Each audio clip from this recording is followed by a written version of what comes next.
ஏங்க அதிக அக்கறை காட்டும் ஆண் நண்பர்கள் வெர்சஸ் அதில் எரிச்சல் அடையும் பெண்கள். டாபிக்கே எவ்வளவு ஃபன்னா இருக்கு பாத்தீங்களா? ஸோ இப்போ எபிசோட் என்னன்னா, அந்த பசங்களுக்கு க்ளோஸ் ஃப்ரெண்டா ஒரு பொண்ணு இருப்பாங்க. அந்த பொண்ணுக்காக இவங்க பண்ற விஷயம்லாம் லவ்வையும் தாண்டி போகுது. ஆனா நீங்க அந்த பொண்ணு கிட்ட பண்ற ரோல் எல்லாமே பாய் ஃப்ரெண்ட் கேரக்டரா தான் இருக்குன்னு கேட்டா லவ்வெல்லாம் எதுவுமே இல்லைன்னு சொல்லி கோபியனாவை வெறியாக்குறாங்க. நீங்க தினந்தோறும் அவங்களை பிக்கப் பண்ணி டிராப் பண்றதுல இருந்து தொடங்கி அவங்க நல்லது கெட்டதெல்லாம் பத்தி யோசிக்கிறது, நடிச்சாமத்துல தூங்கிட்டியான்னு கேட்கறது. சார் என்னைய நம்பி வந்திருக்காங்கன்னு நான் தான் சார் உங்க நம்பிலாம் வரல. உங்களுக்கு என்ன கல்யாணம் பண்ணிட்டாங்களா? உங்களை நம்பி எங்கே பண்ணிட்டாங்க? எனக்கு ஒன்றும் புரியவே இல்லையா. அதுக்கப்புறம் அந்த பிரதர் வந்துட்டு அவங்க ஃப்ரெண்ட்ஷிப்பை பத்தி அவ்வளோ அழகா வளர்க்கிருப்பாரு. அவங்க கூட டைம் ஸ்பெண்ட் பண்ணும்போது கொஞ்சம் கம்ஃபர்ட்டா நம்ம கூட நம்மளுடைய வைப்ல இருப்பாங்க சார். இது நம்ம அக்காவோ தம்பியோ தங்கச்சியோ அந்த ஒரு வைப்ல இருக்க மாட்டாங்க. நம்ம அம்மா அந்த ஒரு வைப்ல இருக்க மாட்டாங்க. கோபி அண்ணாவும் அவங்க ரூட்டுக்கே போய் சரி அப்பனா அது லவ் இல்ல, அவங்களுக்கு மேரேஜ் ஆயிடுச்சுன்னா நீங்க என்ன பண்ணுவீங்கன்னு கேட்டதுக்கு அதுக்கு அவர் ஒரு பதில் சொல்லியிருப்பாரு. அதை கேட்டு கோபி அண்ணா அவர் அடிச்சு பொழக்கலான்ற அளவுக்கு டென்ஷன் ஆயிருப்பாரு. அதனாலதான் படு பயங்கரமா இருக்கு. இந்த பிள்ளை கல்யாணம் பண்ணிட்டு போச்சுன்னா ரொம்ப டிசப்பாயிண்ட் ஆயிடுவேன். உங்களுக்கு அது புரியுதான்னு எனக்கு தெரியல. லவ் இல்ல ரைட்டா? அப்ப அந்த பிள்ளை இன்னொருத்தனை கல்யாணம் பண்ணிட்டு போவோம். இப்போ நீ ஒத்தாலா நிப்ப, இப்போ என்ன பண்ணுவ? அந்த டைம்ல வேற யாராவது கிடைச்சாங்கன்னா சார் இல்ல சார், இது ஃப்ரெண்ட்ஷிப் தானே. ஏய் என்ன அப்படி பண்றானுங்க?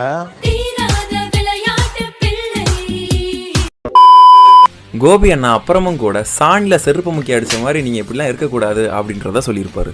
அவன் கெரியரை பாப்ப, உன் நல்லது கெட்டது பாப்ப, குடும்பத்தை பாப்ப, லாஜிக்கலா யோசிச்சு பாரு. நீங்க காதலுக்கு ஆவேஸ் பண்ணா கூட ஏதோ ஒரு வகையில வாழ்க்கையோட சேர்ந்து போற, அதுல காதலும் இல்லைங்கிறீங்க, உங்க கெரியரும் போயிடும். வேர் யுவர் லைஃப் கோஸ். ஆக்சுவலா நீங்க இதை பார்க்கும்போது உங்க கேங்லயும் இந்த மாதிரி இருக்கிற ஒரு ஃப்ரெண்டோட ஞாபகம் வந்திருக்கும். அவரே இந்த கிளிப்பை பார்க்க சொல்லுங்க. இன்னுமே சிலர் லவ்வெல்லாம் வந்து அழகா பார்த்து தான் வரும், கேரக்டரை பார்த்துலாம் வராது ப்ரோன்னு சொன்னீங்கன்னா அப்படி கிடையாது. இப்போ எக்ஸாம்பிளுக்கு இந்த ஜென்ரேஷன்ல பல பேருக்கு எங்கேஜ்லேயே முடி கொட்டி சொட்ட தெரியாது. இதனாலே சில பசங்க டிப்ரெஷனுக்குள்ள போய் நமக்கெல்லாம் எங்க கல்யாணம் ஆக போகுதுன்னு நினைக்கிறாங்க. ஆனா அப்படிலாம் கிடையாது, எல்லாருக்குமே நடக்கும். அழகையும் தாண்டி கேரக்டர் தான் முக்கியம்னு சொல்ற பல பெண்கள் நம்ம நாட்டில் இருக்காங்க. அதுல ஒரு பெண் தான் இவங்க. ஏன்னா அவங்க சொன்ன விஷயம் அப்படி. யங் ஏஜ்ல வந்து பால் ஹெட் இருந்தா நிச்சயமா அவங்கள கல்யாணம் பண்ணிப்பேன். ஆமா, பிகாஸ் அவங்க கூட வாழ போறது வந்து நம்ம அவங்க கேரக்டரை வச்சுதான். அவங்க தலைமுடியை வந்து தடவை கொடுத்தோ எண்ணி வச்சுக்கிட்டோ வாழ போறதே கிடையாது. நம்ம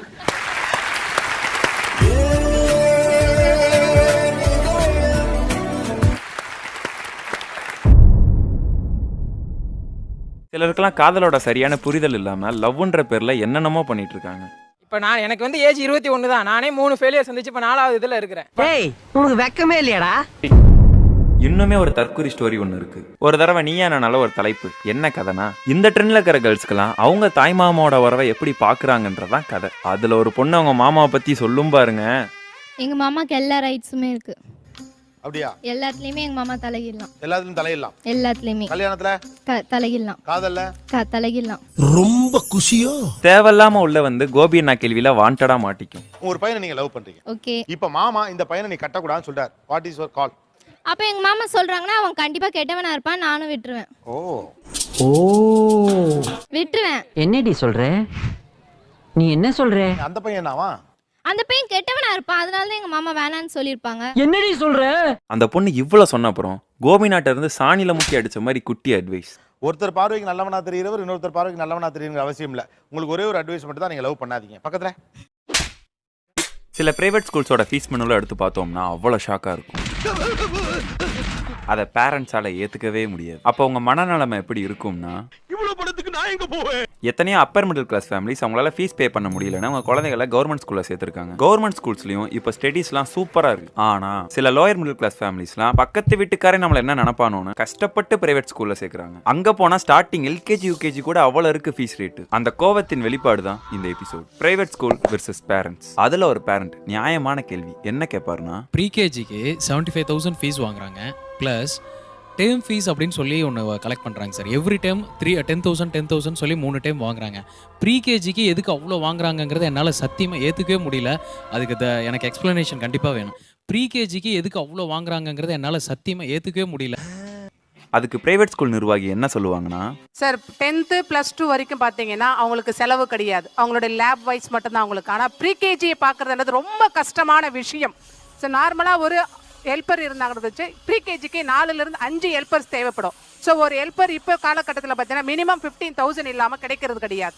ஸோ ப்ரீகேஜிக்கு பார்த்தீங்கன்னா எவ்ரி 10 மினிட்ஸ்க்கு ஒரு முறை அவங்களுக்கு ஃபேஸ் வாஷ் பண்ணுறது, அவங்களுக்கு நல்லா ஹைஜீனிக்காக இருக்கணும், அவங்களுடைய ட்ரெஸ்ஸை சேஞ்ச் பண்ணுறது, இந்த மாதிரி விஷயங்கள் வந்து அவங்களுக்கு நிறைய நாங்கள் வந்து கொடுக்க வேண்டியது இருக்குது. இதை கேட்டு டென்ஷன் ஆன ஒரு பேரண்ட் அவர்கிட்ட இருந்து மைக்கை வாங்கி அவர் கேட்ட கேள்வியில் நீயா நான் அரங்கமே அந்த சைடு அமைதியாயிருச்சு.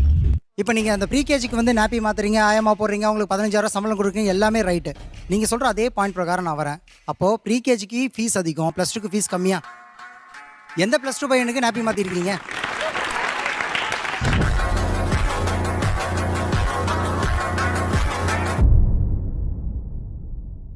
இப்போ நம்ம குடிமான்களை பற்றி பார்க்க போகிறோம்.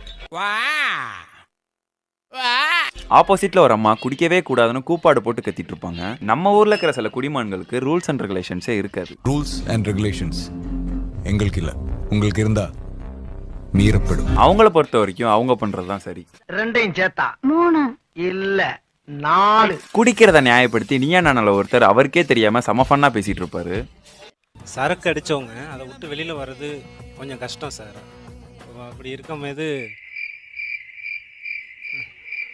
இல்ல சாரி இது இப்ப நாட்டுல இருக்கிற எல்லா பார்ஸும் க்ளோஸ் பண்ணிட்டா நீங்க என்ன பண்ணுவீங்கன்னு டாக் போகும். அதுக்கு என் தலைவன் நியாயமா ஒன்னு சொல்லுவாரு பாருங்க. இந்த சரக்கு நல்லா இருக்கு, அது நல்லா இருக்குன்னு சொல்லி கேட்டு வாங்கி குடிக்கிறோம். என்ன பறக்கான அது? இப்போ இதை ஒழிச்சிட்டாங்க, ஃபுல்லாக ஒழிச்சிட்டாங்க அப்படின்னாக்க எவனோ ஒருத்தவன் சந்துக்குள்ள மூலையில் உட்காந்துட்டு கொடுப்பான். அது என்ன சரக்கு எதை கலந்து வச்சிருக்கான்னு கூட தெரியாது. அதை வாங்கி குடிக்கக்கூடிய சூழ்நிலை எங்களுக்கு வந்து ஆரோக்கியம் கெட்டு போயிடும். இப்பயாச்சும் நாங்கள் ஏதோ பார்த்து குடிச்சிருப்போம். நீங்க பெரிய அறிவாளி பங்காளி. சரி, ஓகே. இப்போ திடீர்னு மதுவில் கமல்படுத்தப்படுது, எங்கேயுமே உங்களுக்கு குடிக்கிறதுக்கு கிடைக்காது, கள்ள சாராம நாட்டு கிடைக்காது. எப்படின்னா முடியல சார். இது உண்மை. ஆக்சுவலா அவர் சொன்ன கரெக்டான விஷயம் இதுதான். எங்களுக்கு கூட காமெடி பீஸு சார். தண்ணி அடிக்கிறவங்க கூட காமெடி பீஸு சார். அதை போய் ஆராய்ச்சி அது மாதிரி ஒரு சின்ன பிள்ளை தண்ணி அடிச்சவங்க எப்படி இருக்காங்க அப்படின்னு கேட்டால் அதை நடிச்சு காட்டும். அது ஒரு காமெடி பீஸாக தான் பார்க்குது குடிக்கிறவன. ஓகே. அப்போ போய் அதையே போய் பெருசாக எடுத்துக்கிட்டு விட்டுட்டு போங்களேன், நாங்கள் கரெக்டாக குடிச்சிட்டு போகிறோம். ஒரு குடிமகனோட உண்மை தன்மைகளை அவ்வளவு அழகா சொல்லியிருப்பாரு. கேப்பியா மட்டும் நீ நான் கேக்குறேன்டா, சொல்றா. கேளு கோபி, கேக்குறேன்டா, சொல்லு. கேளு. அவன் இருக்கான்ல, அவன் வந்து ஏன் அப்படி பண்ணலாமா? ஆனா இந்த சரக்கு அப்படிங்கிற வார்த்தையெல்லாம் பேசுற ஒரு மலர்ச்சி வருது உங்க முகத்துல. இதெல்லாம் எங்கேருந்து வருது? குடிக்கிற விஷயத்துல அதிகமா அடிட்டாருனால அது தப்புன்னு தெரிஞ்சும் சில பேரால வெளியில வர முடியாம இருக்கு. இப்போ இவ்வளோ பேர் சொல்கிறாங்க சார். எனக்கு உடனே ஆசையாக இருக்குது. 2014 அடிக்க பண்ண மாட்டோமா, நம்ம செய்ய மாட்டேன். இன்னும் அடிக்காமல் இருக்கேன். ஆனால் கண்டிப்பாக அடிப்பேன். அவனை கூப்பிட்டு செருப்பால் அடியும். செருப்பு நல்ல செருப்பு இருந்தால் அடியும். அவர் இதை புரிய வைக்க ஒரு கட்டத்துல எந்த அளவுக்கு வந்துட்டாருன்னா, நான் அனுபவிச்சிட்டேன். நீ வேணா அடிச்சு பாருங்க, அது தெரியும். அதோட உண்மை என்னன்னா இருக்கிறத விட ஒரு பயம் போகும். இப்போ நான் அடிச்சிருந்தேன்னா இப்போ அங்கே வந்து நின்று பேசிட்டு இருப்பேன். அந்த தைரியம் கொடுக்குது சார். இப்போ நக்கல்யா அவனுக்கு வந்து பேச இப்போ பாருங்க நிறைய உளர்றேன், அதனால பேச முடியல. லைஃப்பை தொலைச்சிட்டியாடா. இது வரைக்கும் வந்திருக்கோம்ல, படிச்சிருக்கோம், ஸ்கூல் முடிச்சு காலேஜ் வந்திருக்கோம். எங்களால் முடியுதுல்ல, இது எங்களுக்கு ஒரு கண்ட்ரோல் தெரியும். இவர் பேசுறது வேடிக்கையா இருந்தாலும் இவர் சொல்ற மாதிரி எங்களை எங்க வழியிலே விட்டுருங்கன்னு விட்டுற முடியாது. குடினால மரியாதை, பணம், உடல் நலம்னு பல விஷயங்கள் இழக்கிறோம். எல்லாருக்கும் ஃபேமிலி இருக்கும். அப்ப இந்த மாதிரி பல விஷயங்கள் கணக்குல இருக்கும். ஸோ குடிக்காதீங்க. முடியல சார். இது கோபிநாக்கு தெரியும், போத் இந்த ஜென்ரேஷன்ல இருக்கிற பசங்க பொண்ணுங்களுக்கு எல்லாருக்குமே எல்லா விஷயமும் தெரியும்ன்றது. ஆனா அவங்க வாழ்க்கையில வெற்றியாளர்களா வர்றதுக்கு என்ன தேவை, என்ன பண்ணணும்ன்றத கோபியன் அவரோட எல்லா மேடைகளையுமே சொல்லியிருப்பாரு. அதுல இதுவும் ஒண்ணு. நம்ம ஃப்ரெண்ட்ஸ் சர்க்கிள் யாரோ ஒருத்தர் நம்மளை பத்தி தப்பா பேசியிருப்பாங்க, அவங்கள பத்தியே கவலைப்பட்டுக்கிட்டு இருப்போம். நம்ம நல்லா நினைக்கணுங்கிற ஃப்ரெண்டு 4 பேர் நம்ம கூடவே இருப்பா, அவளை பத்தி நம்ம கவலைப்படவே மாட்டோம். அடுத்தவை நீங்க நல்லா இருக்க கூடாதுன்னு நினைக்கிறதுனால நீங்க நல்லா இல்லாமலாம் போகவே முடியாது. உங்களை பற்றி அதிகமாக சிந்திப்பது நீங்கள் தான். நம்ம மாதிரி ஆளுகள்லாம் ஜெயிச்சாங்கன்னா தான் நம்ம மாதிரி ஆளுகளுக்கு நல்லது கெட்டது செய்வாங்க. ஏன்னா கஷ்டம் பார்த்து வளர்ந்த பிள்ளைக்கு தான் கஷ்டம்னா என்னன்னு தெரியும். இந்த வாழ்க்கையில நம்ம கத்துக்க வேண்டிய விஷயங்களுக்கு தேவைப்படுற மிக முக்கியமானது துணிச்சல் மட்டும்தான். மீதிலாம் தானாவே வந்துடும். நமக்கு ஒன்று வரும் வராதுன்னு ஒன்று கிடையாது. Life is so simple. ஒரு கட்டத்தில் உடம்பால முடியாது, மூளையால முடியும்.